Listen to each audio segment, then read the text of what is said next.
This is the stairway to heaven, as Led Zeppelin had infamously sung about. This is the stairway to heaven. This is what it's all about, is the spinal column. It's all of the energy that runs throughout the body and how you're able to manipulate that energy in order to get the things that you need and want in life.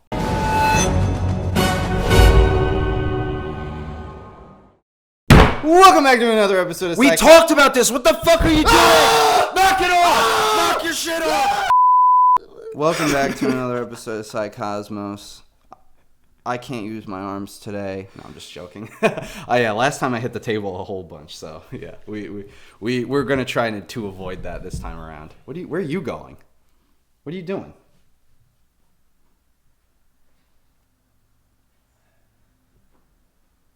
You have to keep your hands on Jeff at all times. No, I you know what? This way. Jeff is making another guest star appearance. As you might know, Jeff is our panda friend. He's a real live panda, as you can tell. We're just going to put Jeff right over here. But anyway, yes, welcome back to another episode of Psycosmos. Today we're just going to discuss a whole bunch of bullshit, No, actually, I liked Jeff where he was. Nah. All right, okay. Anyway. Jeff can fuck off. Is that really how you feel about him? Don't. Fuck you for hitting the goddamn table. I'm not going to hit the table anymore. I'm not going to hit the table anymore. Somebody... Every time, if you do it even a little bit, I'm just gonna go. Whoop-ah! All right, we're not hitting the table. It's all good. Yeah. I know. All right, so why don't we just get into it? What the fuck are you doing? I'm looking at the topics that we came up with to talk about today. Okay. Well, anyway. Hey, how would you like a nice Psycosmos mug? Well, our friend Donna from the UK is actually getting one right now. And you want to know why? It's because she went to our Patreon and she decided to donate. You can go check out our Patreon, just like Donna did, and you can donate. She went for our Kings and Queens package. I mean, she's going to get a free Psycosmos mug in the mail. It already shipped, so I hope that you get it. I think I did the address shit right, because you live in the UK.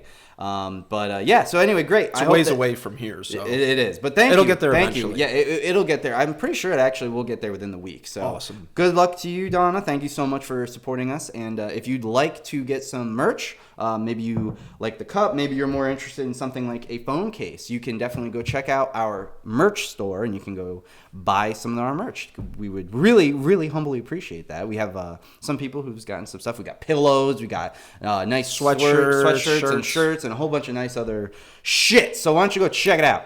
Anyway, why don't we just dive right into it? Sure. So last we left off, we were talking about a lot of stuff. We had a lot of updates to make.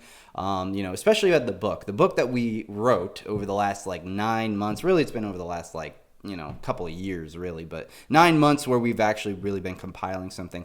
Well, the book, I can now say, is probably going to get released March 21st, 2022. So that's the official release date. Now, I think we're going to have a pre-sale. So if you're interested, we will probably set something up in early March, a couple weeks beforehand. So if you're interested in getting a signed copy of the book, we will actually ship the book to you and sign it for you personally. And it will probably be right around the same price of what the actual book is going to be. So if you're interested in the pre-sale, we will keep you guys updated over the next coming weeks. We're so sorry that we've been away for so long, but this book is really going to start a revolution. Make sure you check it out. Again, that book, Psycosmos, A Synthesis on Human History and Spirituality. In other news, make sure you guys go check out our Discord. We have been so much more active there in that community. We post financial stuff, we post crypto stuff, which we're even going to dive in this podcast today and have a conversation about the changing financial system.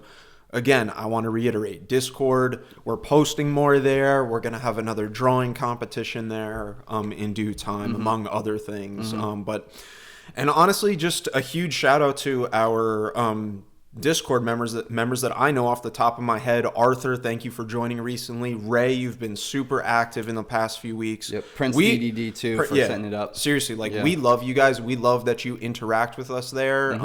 Just we're trying to grow the community. Exactly. So just let us know what we could be doing better. I know that we're kind of silent on Discord, but we're going to try to change that. Again, we've been doing a lot of work behind the scenes, and just the videos and all the updates that we've been making.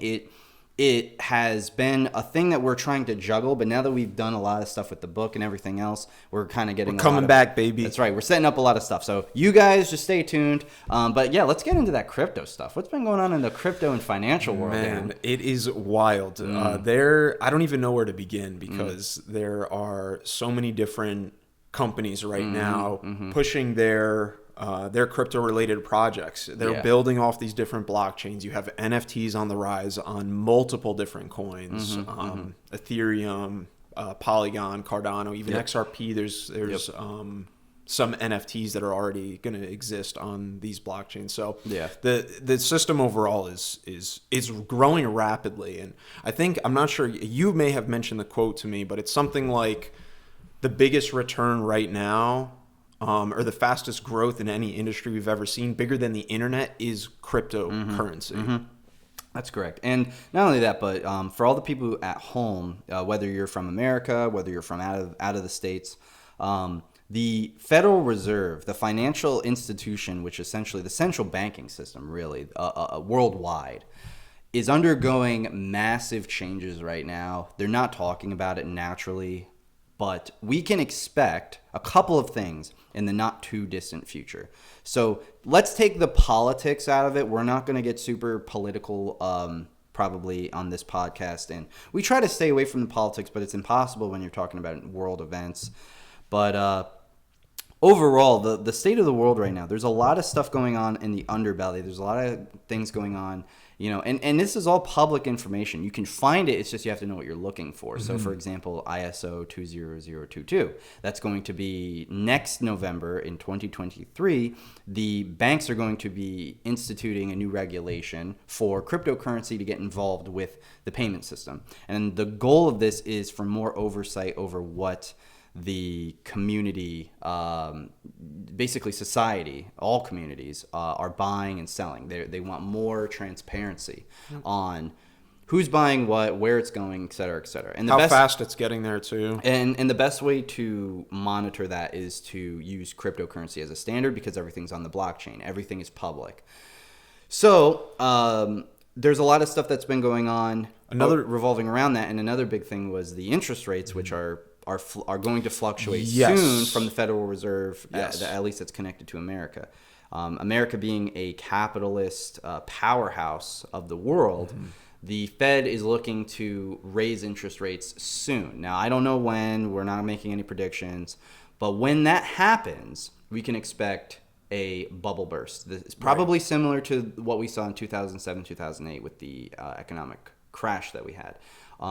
My assumption, based off of all the moving parts right now, I personally think that this crash is going to be bigger than the one in 2007. Most definitely. And this is also why you'll see so many people on the internet, on forums, just everywhere pushing not only cryptocurrency, but assets as well, like gold and silver. Houses, cars, things like that. Yes. Yeah, basically, right now is a very fickle time to buy a lot of things. And here's another thing too I kind of want to add. And yeah, I'm taking this from Crypto Mason's back pocket. He is the one who kind of coined this. He said, we have smart refrigerators, smart cars, smartphones. Why don't we have smart money yet? Why are we still trading on paper rectangles? No, it's not even real money. And it's not even real money. It's a Federal Reserve note. And now it's fiat currency. And this money still exists in a bank somewhere digitally on a screen, but it doesn't mean anything. Yeah, everybody at home. Once that gets put on a blockchain where it cannot be changed and you know where it's been, public. It's public. Yeah. And that's really the goal here. Is there are a lot of people who are in the higher ups who don't want that to happen, and there are a lot of people in the higher ups who do. Why? Agree. Yeah. Because most people who are part of these elite families, these trillionaire families, they don't want their records being public. That's kind of what the blockchain is, though. It's really a way to expose the transparency of what people are buying and selling and everything else. Here's the other thing with the blockchain. I mean, it would be fantastic if people could vote on the blockchain. This way these elections are unquestionable and true at the end of the day. Yeah. So technology is my field, right? That's the field that I went into. I can tell you that there are a lot of real benefits. I mean, real freedom-based, power to the people benefits of crypto. There's also a lot of, I don't know what you would want to call it, but invasion of privacy, detriments to having crypto. And really, those are the two opposing sides. And anybody who, if you ever watch the Senate or the House or any form of government, no matter what country you're in, and if they ever bring up the concept of crypto, most of the time they're very worried because, well, let's be real. Most people who are in the upper echelons of the government are old. They're boomers. And boomers are terrified of technology that they don't understand. Most boomers are not involved in crypto. What's that? What's the blockchain thing? How does it work? Where's my cell phone? I don't know how to work it. No, we're just joking. But the reality is that a lot of these, and we're not talking about like generalized boomers. We're not talking about your grandma and grandpa. Maybe your grandma has some Bitcoin. I don't know. I'm not judging. What I'm saying is the people who are politicians who are making the laws, these people are like the most out of touch people in definitely. the world. These people don't understand. This is why these people need to. We're upon a massive change in the political realm, honestly. So we want to talk about politics, really, but honestly, like we need newer people from all ages, all walks of life. And we need those people to not only come from those areas, but also listen to every other group. So that's a great point. And again, not talking about the politics of it, we're talking about the ethics and morality of it. How come the people who are creating the laws, demanding that corporations hire based off of diversity quotas, are the same people who are relatively in the same genetic pool, they're the same age range, they all look and act the same. They are older than 60 years old. I mean, there are not a lot of politicians that are younger than that. The ones that are often really looked down on in the media because they don't want any new, fresh ideas. Well, here's the problem. With the world changing as quickly as it is, these people have been in power for like 50 years. If there's anybody to point the finger and blame for what's been really going on in the world, it's those people. Now, I'm not saying to just outright blame those people, but when we have these, when we're on the verge of these new technologies, we're on the verge of such, thickening change in the soup of the world, really. I mean, we're talking about all these brand new concepts, all these brand new ideas. We need to have people who are like us, who are trying to be on the very end of the edge, of the cutting edge, the new technology, the new information. We need people who are more like us to be making large scale decisions. Because I mean, we're not only are we intelligent enough to do so, but we keep up to date with all these things. You have politicians, and most of them lie, but they go out and they make statements to the media, they make statements to the press, and most of it's just lies. But they don't understand anything. These people really are afraid of crypto. They're afraid of the new world. Because that means it's a world where they're relinquishing power. Even in the corporate world. And I would know because I've worked very heavily in the corporate world, corporate America. The boomers are not retiring, and the Gen X people don't know how to do the jobs that the boomers know how to do. The boomers are not passing down that wisdom. They're not training these people. They're not undergoing knowledge transfer. They're not. And honestly, the way I see that's only going to drive the change even more, because the younger people now that are developing the technologies and learning it and pushing it forward, we don't need to. I don't mean this entirely, but we don't necessarily need to have those wisdoms passed. As great as it would be, as wonderful as it would be for the people in those age groups to find some young person to pass on the wisdom and show them how to really perform their jobs and duties. That would be great, but as Matt said, I would say I agree with you. They're not doing that. So I mean, I want to make a point here, and this is a point that I think a lot of people are really going to not like, but I think it will resonate with those who are awakened and illuminated enough to kind of really just think about what I'm about to say. The problem that we have right now is that you have, and this is per Coach JV, who was a financial genius, really, and he's also just a wonderful man. But he's absolutely right when he says that the baby boomer generation holds about 50% of the wealth in this country. The other 50% of the wealth is cascaded to the remaining generations that are in this country. That means that Gen X, Millennials, and Gen Z hold 50%, while the older people, especially politicians and things like that, they hold the other 50%. Now, what's going to happen when, as all generations do, not trying to be morbid, but what's going to happen in the next 10 years when most of these baby boomers are going to die off? We're in a pandemic. It's just a reality of life, circle of life. Eventually everybody dies. We're going to be up there, in 60 years, we're going to be dying too. What's going to happen then? So the question really becomes, what's the plan? Here's the plan. The boomers are going to probably pass off their money to wherever they see fit. It's probably going to go in a bunch of scattered different directions. Most of it's going to go to their family. And the Gen X are not going to know how to do what the boomers did. And here's the problem with Gen X, which is our parents' generation, you and I specifically. They are a very odd out. They're like the black sheep of the generations right now. And what I mean by that is they grew up at a time where the world was changing for themselves, but they still had to conform to that system. There was no internet. They didn't learn to use the technology the way that you and I were almost forced to use the technology growing up. And because of that, they're not as good with the technology as we are. Right. So that's the first thing. Technology is going to be the big thing.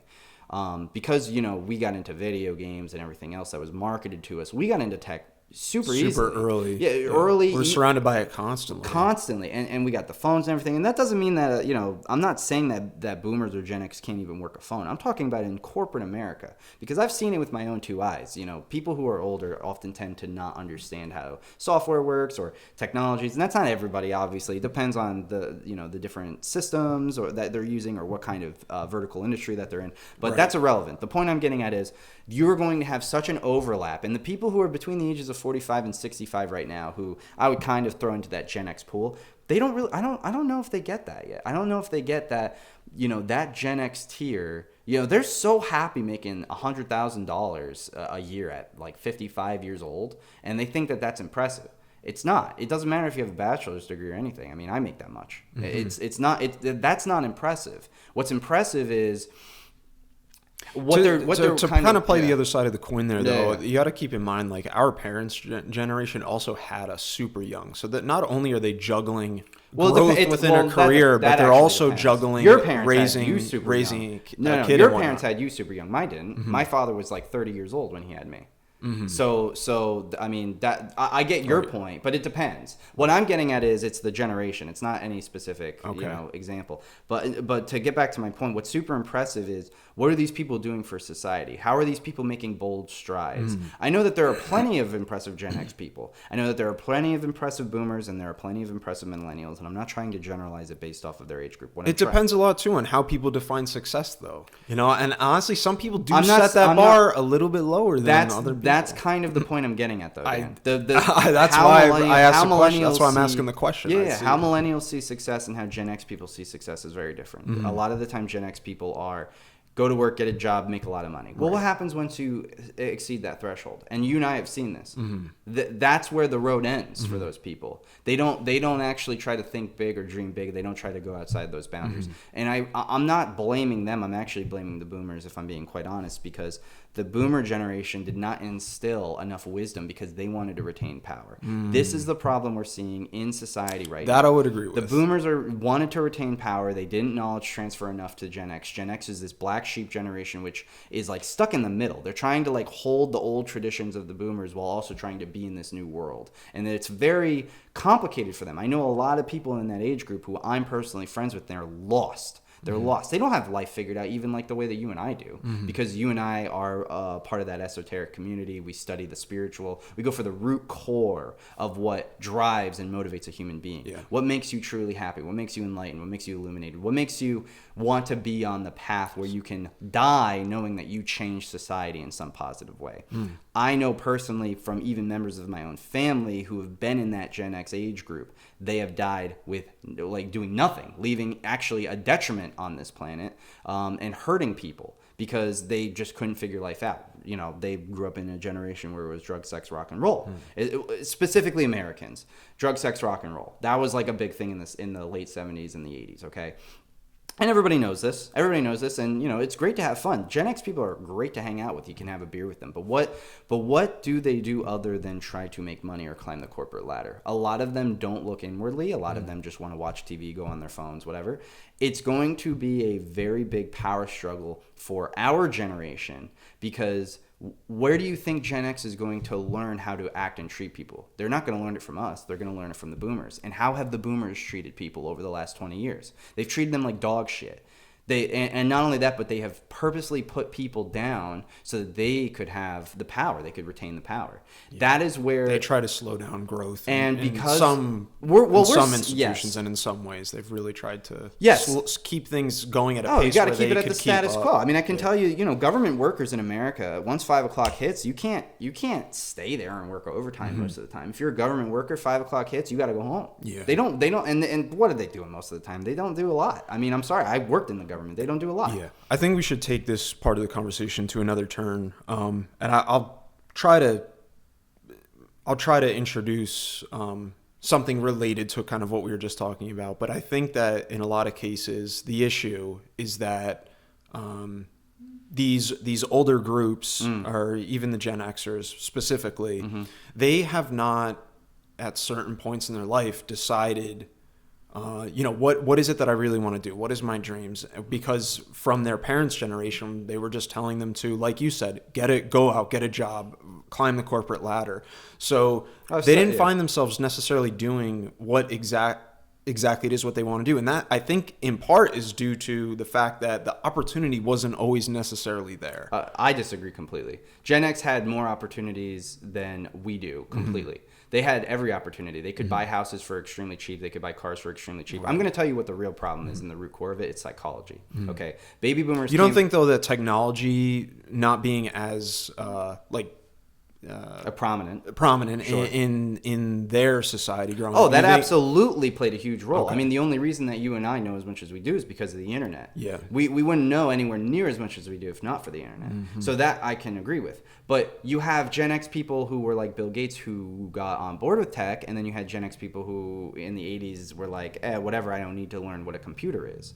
And again, a lot of that is psychology, and I'm going to explain why. When the baby boomers came back from World War II and they started having children, or when they were, because some baby boomers were babies when World War II happened, most of them were, but when the silent generation, I should say, came back and they started having the baby boomer generation, and then the baby boomers learned from the silent generation who were, both of those world wars were heavily filled with propaganda and indoctrination, because that's just the way, and that's the whole world. I'm not saying just one culture or anything. That's the whole world. So when they came back, they were basically told, we need children. And then they had a bunch of babies. And then after that, it was, well, you have a bunch of babies. You need a job. That's where that corporate America thing stuck. So now you have a whole generation of baby boomers who were grown up on this. Oh, well, we got to listen to the government. We got to listen to corporate America. America is the best country in the whole world, which at the time pretty much was. This is the land of opportunities. So as long as we just do what's right, which is do what the government tells us, do what corporate America tells us, we'll be fine. Well, that got instilled into Gen X, and now Gen X is at this pivotal cusp where they are already getting that knowledge transfer. There are a lot of CEOs who are in that Gen X range right now, and especially in the last decade. I would say most definitely. Since 2010, most definitely. I think the power shift really did occur where the baby boomer generation started relinquishing the power. But what we're seeing now is the world's on fire, and it actually has gotten dramatically worse since 2010. Why is that? Because there wasn't enough knowledge transferred. Now, you have plenty of impressive and successful Gen X people, and I'm not trying to knock anybody in the generation. I am generalizing. The reason I'm generalizing is to point out issues. Yeah, everything that we're kind of going into is very wide range. Well, I'll be the first to tell you I don't care to offend anybody. I'm pointing out the facts of life. I mean, if you really want to get into it, millennials are weak and pathetic. I mean, we know plenty of them who are weak and pathetic. And we could harp on millennials all day long, but the difference is this.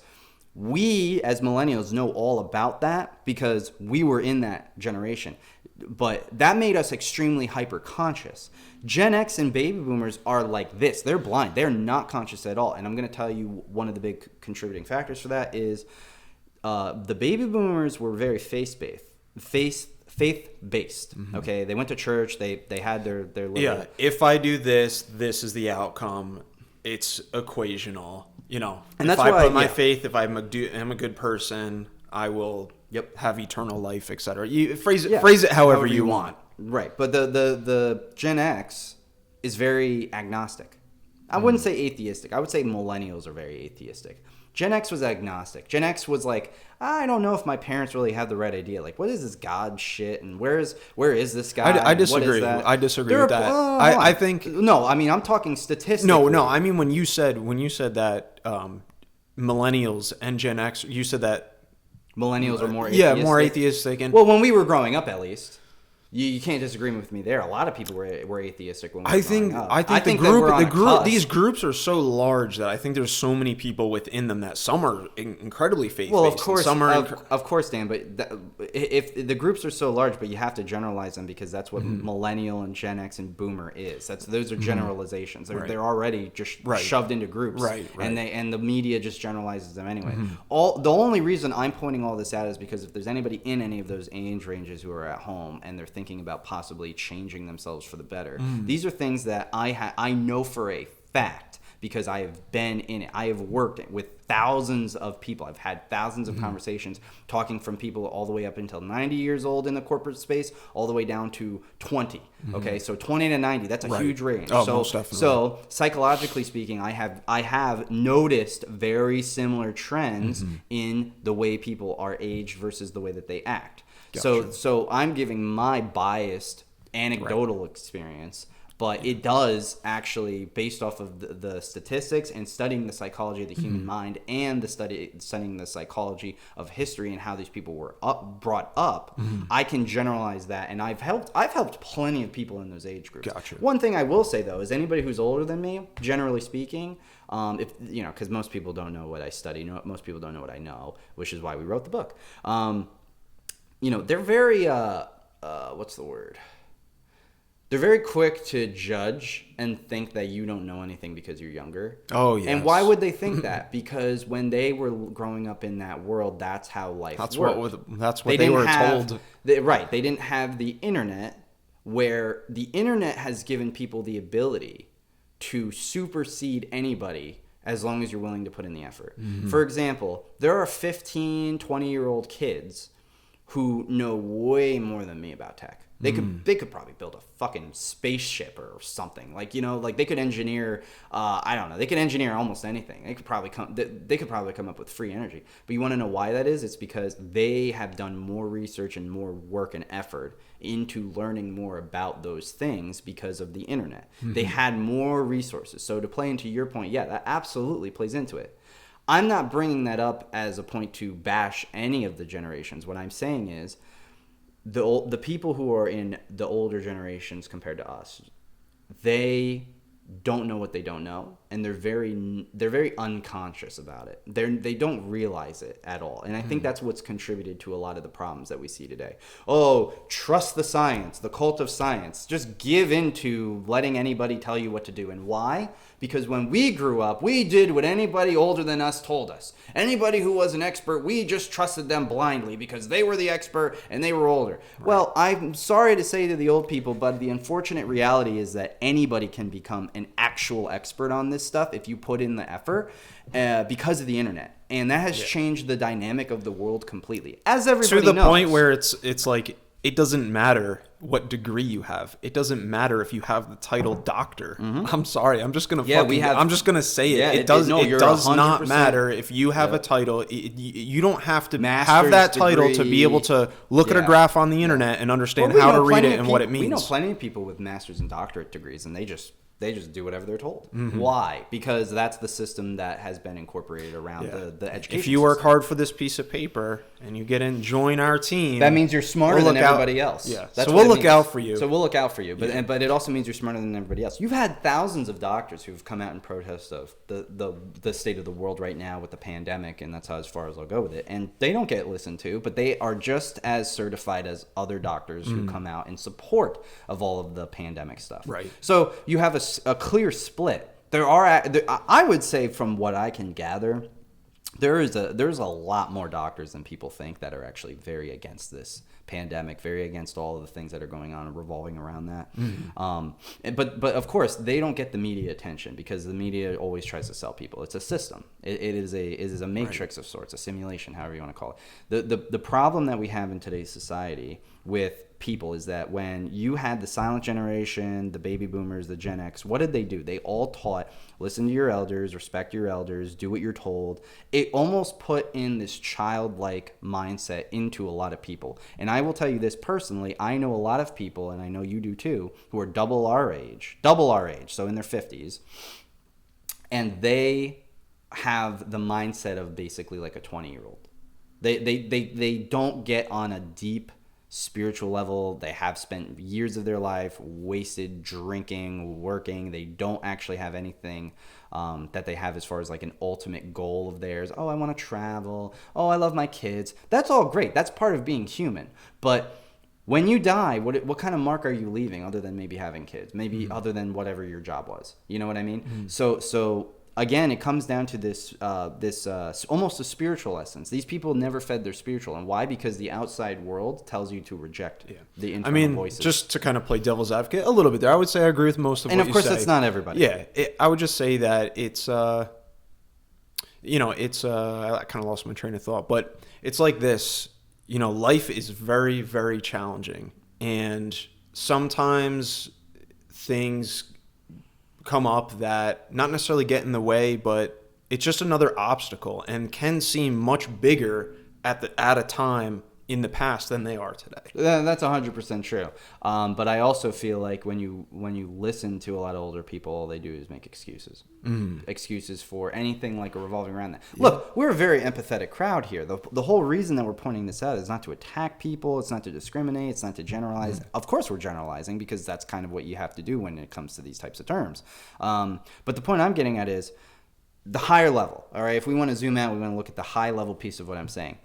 How self-conscious are the generations? Because millennials and Gen Z are going to be, long grand scheme of things, way more successful than Gen X and baby boomers because they are more self-conscious, because they have an internal inkling to understand themselves far more, because they looked inside, because the other two generations grew up with everything entranced in the outside world. This is why we have a lot of older people. Yeah, it's like you're a product of your environment type deal. Exactly. And honestly, too, like for us, we were born at a very big pivotal moment. Yeah. So the fact that we're a little bit younger for a lot of this stuff going on, I mean, I'm truly grateful for it all.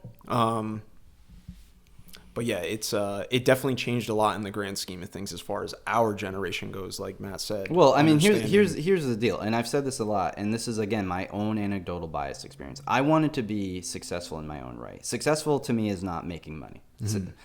A part of that is making money so that you can fuel things like Psycosmos to change the world, change society, and make an imprint, leave a lasting mark, save lives. That's why we're sitting here on a Saturday morning. Yeah. Filming a video. And sharing our thoughts. That, to me, is successful. Success, to me, is going to bed every night happy, waking up in the morning being happy. And I can say 100% that, for me, that is the case. And some days are hard. It's not like my life is perfect. Nobody's life is perfect. Everybody has problems. But how are you able to react to those problems in life? How are you able to overcome those problems? How are you able to help other people with their problems? Okay, I want to save the world. I mean, I got a huge hero complex, but I'm self-conscious. You don't enough. say. I do. I know that though. It's just because I know you. Yeah, but I know that about myself because I'm very self-conscious of it, and I know that it's not only a strength, but it's also a weakness. And I work on that as best as I possibly can. But how many people actually sit there and think about trying to understand themselves? It's a very vast minority. Right. And a lot of it is spurred from inside. So let's take down the curtains a little bit. How can lift the veil? Let's lift the veil here. How can people really understand themselves better in that sense that you're talking about? Wonderful question to get into a big segue. Well, we actually outline a lot of this stuff in our book, So that's a little plug, but let's move beyond that. Let's try to get some immediate help to the people watching at home. The best way to overcome a lot of these issues is taking personal time yourself, not with your partner, not with your children, taking personal time yourself, alone time, to sit and think. How many people in those generations sit and think? Close your eyes, meditate, imagine. A lot of them don't. Why? Because we have phones, we have computers, we have TV, we have video games, we have all this stuff, and it's just so external. And it's so much easier to just get distracted by something and pass the time rather than to sit there and think about the hard things. And when people who, this is another big thing, is forgiveness. People who are older tend to stack up regrets. And because of that, regrets and guilt and fear and all of those low-level vibrational emotions tend to overflow the train of thought that these people have when they do finally sit and think, when they do finally want to sit and actually have those conversations with themselves. They start to go to dark places. And then they say, no, I don't want to do this anymore. I'm just going to go find something else to do. Okay, they don't try to sit there and try to forgive themselves for their transgressions because nobody's perfect. Mm-hmm. But what does society tell them? And that's another big thing, is they look outwardly. This is all about looking outwardly versus inwardly, but it all trickles down to a whole bunch of things. You know, a lot of people, like baby boomers, for example, will go to a Catholic church and they'll preach their sins, and the pastor will say 100 Hail Marys or whatever. And that's fine if it works for them, but how often does it work? That's my point. If you actually have to go to some place of religious worship and you use that as a crutch rather than as a mentorship, because that's the big difference. And some of that, in part, or a big part of that, I would actually argue, but I'll just say some of it, has to do with the temples and the mosques and the churches themselves, the way that they're organized, the way they're set up, where it's you have to rely on us. So these people believe that they do. Instead, doesn't everybody have that connection to God? Right. Doesn't everybody have that? Aren't we all? Inside? Aren't you all human? Consciousness, Yeah. Consciousness is the proof that we all have that connection to God. Some people are more conscious than others, but if you are conscious enough where you can have that conversation with the universe and connect deep into that vibrational frequency of love, which is God. When you can tap into that yourself and love yourself, forgive yourself, look inwardly and just wash all of those pains away, open up your heart and allow yourself to be the person that you were truly destined to become. When that happens and you don't have to rely on outside influence, your life gets tremendously better. And yet people don't do that. And I have to say, regardless of how old they are, it is really less fault on them, and it's more fault on the way that this system has been brought up. Every corner of this system, every turn has been riddled with propaganda and indoctrination. You can't trust the news. You can't trust the education system. You can't trust the religious institutions. You can't even trust the grocery store, because the grocery store, depending on which grocery store you go to, is going to convince you that buying, garbage food at a steal of a price is better than spending more money and buying healthier food. And I get it. Some people aren't in that position, but that you get my point. Right. We have McDonald's and liquor stores on every corner. We don't have salad restaurants. Okay. We don't have fruit stands. Right. All right. It's like you drive past a fruit stand and most people are like, I'm not going to, I don't want to talk to those people, whatever. But then they'll go right to McDonald's and they'll eat some kind of slop. All right. And that's that root of that problem is the outside world. I said, product of environment. Yeah. But look at the whole environment. Look at the state of the world. The whole world is the environment. And the world is a material plane. People really need to kind of get on the same page. And that's the biggest issue. I feel like the later generations get to a point where it's like they don't care. No. They don't want to get on your team. They don't want to get on your level. Yep. And it inhibits growth. And it's every generation. People, engaging in debauchery activities and doing dumb shit. Degenerate shit. Yeah, degenerate activity. Look at the people in our generation. We have plenty of examples to pull from. Oh, yeah. We have plenty of old friends that we don't talk to anymore. And what did they do? They just tried to follow their parents' footsteps. Or even worse, they tried to follow their parents' footsteps, gave up on that, and then tried to figure it out for themselves only based off of the little information that they knew. And now look where they are. Most of them are... And look, as long as they're happy and they're fulfilled and they're helping people, then I don't care what the hell they do or how much money they make. Like, the money is completely irrelevant. When I say success to me is not money. Money is a tool to create success. That is all money is. Money to me, I don't fucking care how much money I have. Right. That's actually the whole reason why I have so much of it. Because I don't fucking care about the grand scheme of the how much money do I have? Do I have this? Do I have that? What can I show off? Are you making this much, and what does it mean type thing? I use money as a tool. That's the whole point of what money is supposed to be about. It's not supposed to be like the end all be all, and that's what people put it into. Again, the material plane of existence. You're going for that greenback dollar. Guess what? It's fake. It's fiat currency. It's not even real. You spend 50 years of your life chasing after a fake thing. Yep. And in case we haven't brought it up already, money is currency, as Matt has said before. Current. It's meant to flow in and out of like banks, like a river bank, because it is manipulation of energy. That's what money is. It is manipulation of energy. People who have high output of energy are able to make a lot. People who are very smart are able to make a lot because they are outputting energy. The same as water flowing through a river bank and it's a current because it's currency. So again, we touch on that in the book in a lot of the chapters about money, because we do talk a lot about money and successful habits. But ultimately speaking, the problem that we have is that people want to live in the outside world. They don't realize that this world, like compared to the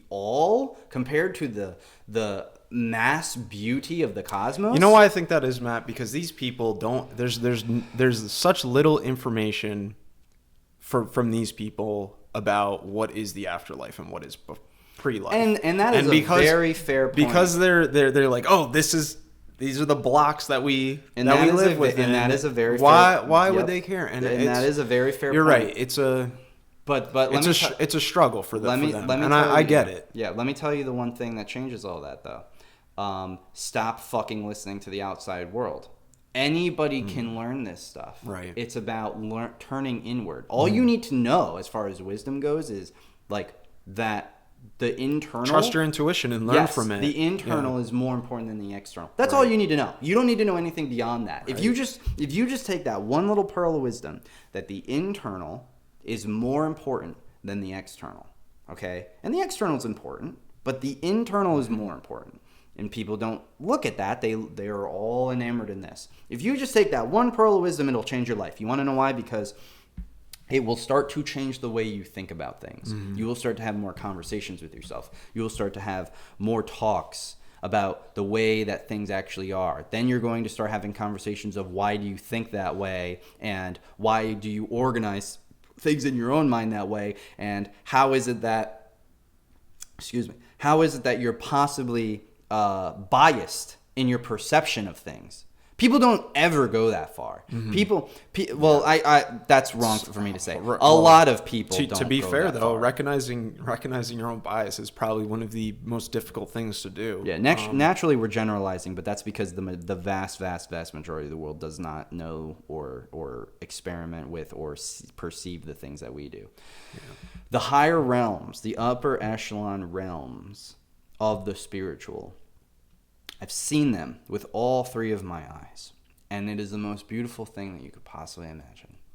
This world is only a trickling down of that effect. All of the beautiful things that you see in this world, all of the wonderful, heart-filled, loving things that you see in this world is only a microcosm fragment of the beauty that is the all, the energy of the cosmos. That is true beauty. That is real living. That is, if you even want to consider it living. What we have here... And that exists within every single person. That's right. What we have here is we don't have... we live on a planet that does not have the ability to get people to understand that from an external perspective. Only from an internal perspective will people get that. And the problem is that the world is riddled with a bunch of crap so that people are distractions, and then you don't have to feel your emotions. And I think I kind of want to add to this. People struggle with feeling. They're like anti-feeling. And honestly, if you just let yourself feel and find like meaning in those small moments where like something happens and it triggers a feeling, if you just let yourself feel that and process it, be it like something small and happy or whatever it might be, you're going to notice yourself start to change. That's right. And again, I mean, you know, the human body is the actual greatest catalyst that we have of all lessons. The human body is every story that we've ever heard. It's every invention that we've ever created. It's everything. These are the microphones we're talking into. These are the cameras that we got rolling right now. Okay. The human body, all we've ever done is copy and mimic every single part of it to try to understand. All the religions of the world are based around the relation between our bodies and the cosmos. And almost every single religion, I should say almost, because there are some ones that don't include that, but almost every single major religion that anybody has ever experienced, including mythology, is about the human body. And at the end of the day, you have really three paths that you can take when it comes to living, and that's like, you can think of it as the way that the Greeks thought of it, where they said, you know, you don't have one brain, you have three. You have three reciprocal sections of the body which control your decisions. Okay, this one's the logician. This one's the logic. This one's the one where you're thinking, and it assists with the illumination. This is the higher mind. And then you have the mid mind, the midbrain, the heart, which is the focal point, the center point. It's like the center of the galaxy. It's the feeling. Yeah, if you want to think of your body as like the whole galaxy, because, you know, galaxies have arms. It's anthropomorphic in that sense. We attach, you know, everything is anthropomorphic, including the constellations. That means we're putting a human design on things that aren't necessarily human. So if you look at a galaxy, it has arms. Why does it have arms? Because, again, we're putting it in relation to the body. So the very core, it's a pattern that exists. Yeah, it's the pattern of life. It's the pattern of God. There's the core, the heart. This is where I would probably argue most people live here, and this is probably generally most of the time the best place to live. But there are a lot of people who live in the lower mind, which is the coccygeal, the genital. That is the lower mind. That is the I want. That is the anger, desire, conviction, things of that nature. Now, if you can channel that lower energy and you bring it up into the heart to be loving, and then you bring that loving, courageous, powerful energy into the mind to attain wisdom, that is the penultimate experience, is combining all three brains. Well said. People live in one part. You have loving mothers. You have loving mothers. You have angry, manipulative mothers. You have extremely intelligent mothers. You have loving fathers, angry fathers, intelligent fathers. There's a whole spectrum, and a lot of the time it's not like people are permanently in one or the other. People fluctuate, but people don't understand their body. They don't understand that this is Jacob's ladder. This is the stairway to heaven, as Led Zeppelin had infamously sung about. This is the stairway to heaven. This is what it's all about, is the spinal column. It's all of the energy that runs throughout the body and how you're able to manipulate that energy in order to get the things that you need and want in life. That is the whole purpose of being human, is to understand the internal structure. Like, people didn't even know their own bodies. I think that this pandemic really proved that, because people were so willing to go the extra mile to do things that they shouldn't have done. Blindly. And now look what is going on. We're not talking about that anymore. But that happened. And it was, people don't even understand the implications of what's going to come from this. But again, that comes from ignorance. That comes from not knowing enough about the trickery of the outside world. It's not knowing enough about the internal, their own body, how they can adjust all of the pillars of their life so that they can hold up the universe with their two hands and say, I am the bridge between all things. And it's all of that. Yeah, and I think a lot of it was them making decisions upon fear, which is probably the worst decisions you can make. Anything fear, it's all down fear there. Is down there. It's actually when you take the mind. The Egyptians, the Greeks, they said the mind is the perfect catalyst of. It's like a mini body within a body, and that's actually what the Jewish Kabbalah is all about. Because the three top, the upper portion is actually a Sephiroth in and of itself. It's got a whole Kabbalah in and of itself, which in other words means your head is like a microcosmic representation of your whole body. In other words, you have the higher mind and you have the lower mind. The amygdala of the lower brain, of the cerebellum, that controls all of the negative emotions. That controls the fears. That's why the lower gland is called the pituitary gland, because it controls the secretions which flow down into the pits of the body. The pineal gland, the pine cone gland, Mount Peniel, where Jacob met God, Mount Peniel is where it's Jacob, I think, right? Or maybe it's not Jacob.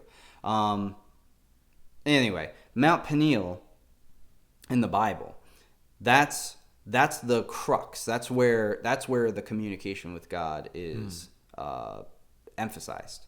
So you have the higher and the lower mind even within the brain. So it's like a little miniature person inside of it's all reflective. It's all transcendental, and it's very complicated. I explain it in the book a lot better than I'm doing it now, but.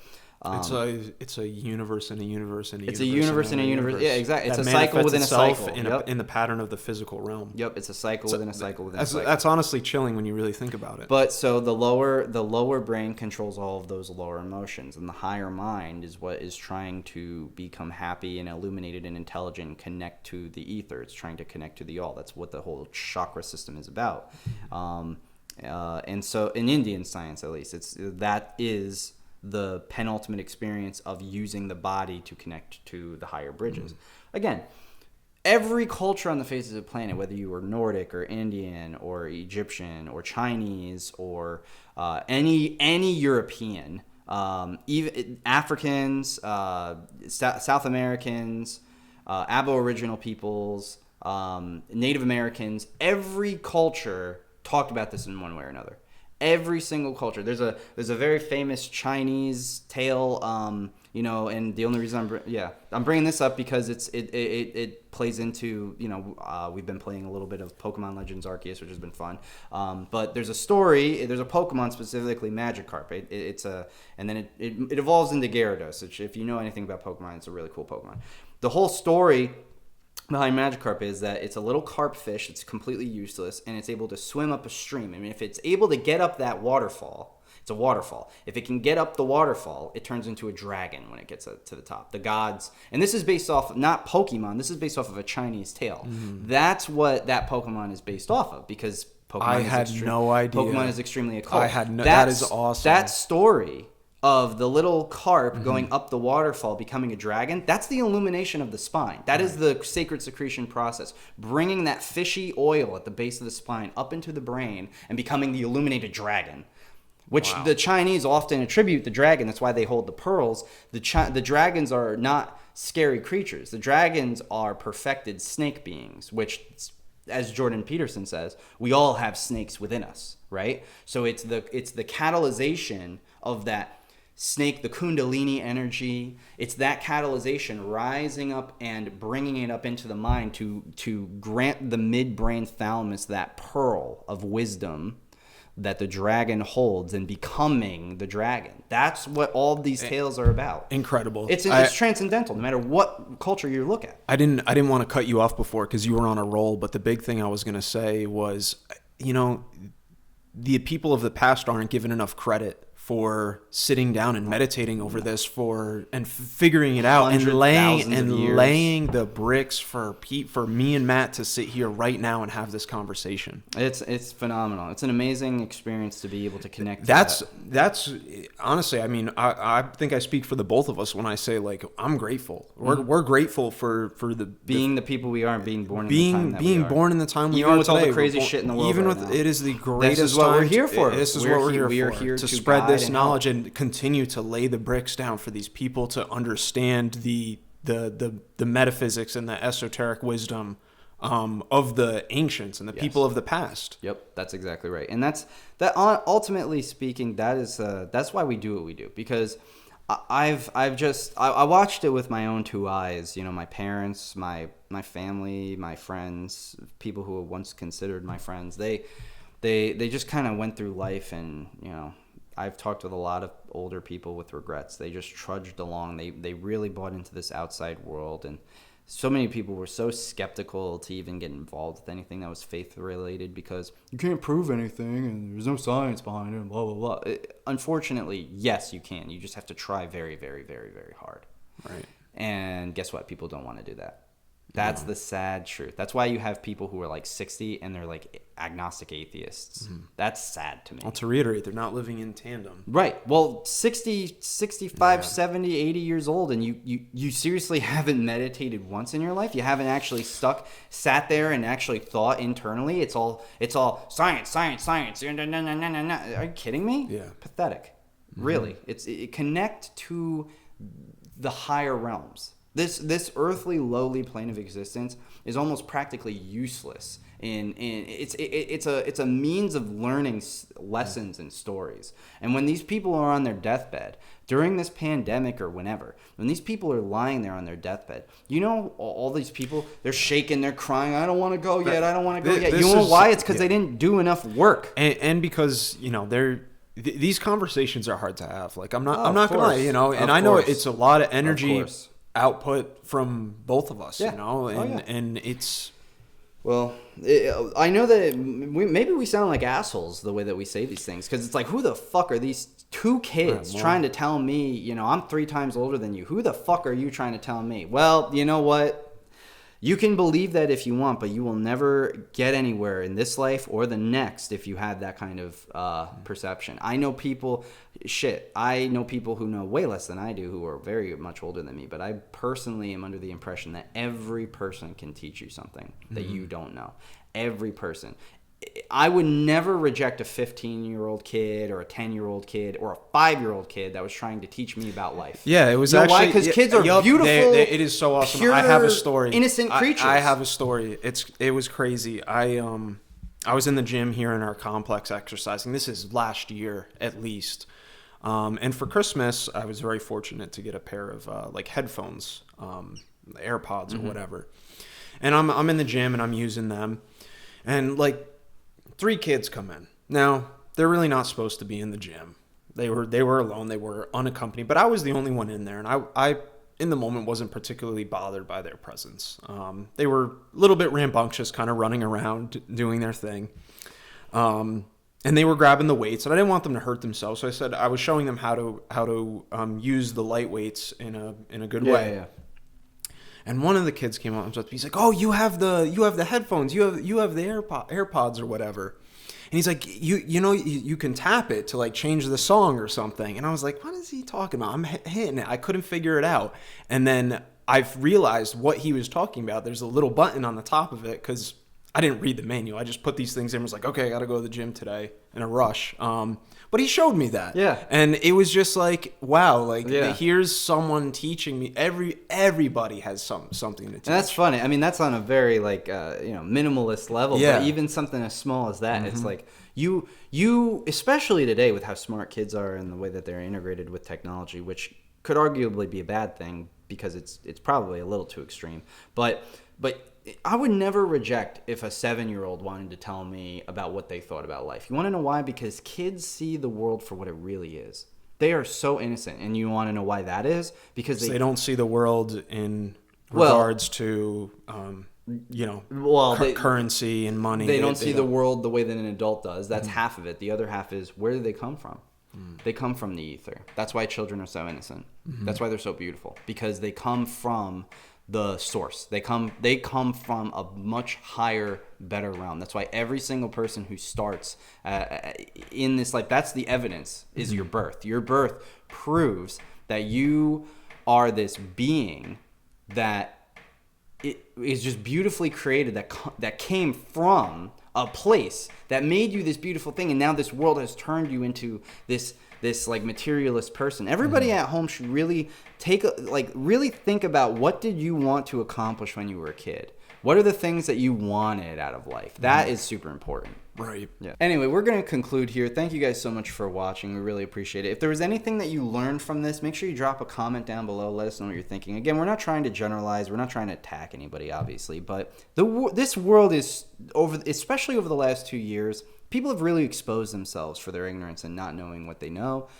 We're trying to, and again, we're not attacking people for that. We've explained multiple times in this podcast why that is. But if there's even one thing that you feel like could possibly help you from this podcast, make sure you leave us a like, subscribe, let us know what you're feeling down below. Make sure you check out our Discord. The book's coming out next month. Dan, is there anything else I'm forgetting? Follow us on all of our social media. You mentioned the Discord. I want to mention it again because I've been super active there. I love talking with you guys. Please, the link is below. Go check it out. It helps immensely. Exactly. And drop a comment on this video too of a theme that you liked or something that you had drawn from it that you'll be able to use. Yep, and we have made the new TikTok. We haven't posted anything yet, so we are going to post stuff eventually on that. So especially when the book comes out, probably towards the later end of this month, when we finally get the physical copies of the book. If you want to get a head start, giving us a follow. That TikTok name is Psycosmos Wisdom. Mm-hmm. Right across. The other thing too, please check out our Patreon. I want to say thank you again to Donna and Kristen as well. Yes. Right? Both of you guys are phenomenal people, and we send you guys a lot of love, as well as a little mug. So we hope that you get it. But yeah, check out our merch store if you haven't already. There is some really cool, nice stuff. You can get a Never Give Up shirt. I know that there's one nice, good-looking guy in Florida who's got a Never Give Up shirt, and it's friggin' awesome. I love that. Yeah, guys, thanks so much again for watching. Stay tuned for the book. Stay tuned for more financial news that we're going to be posting in the Discord. That's where we're going to be helping people try to make the lifestyle that we've been able to kind of accomplish over the last few years. And if there's anything else, please let us know. We love you guys. We'll see you next time. Thanks, guys.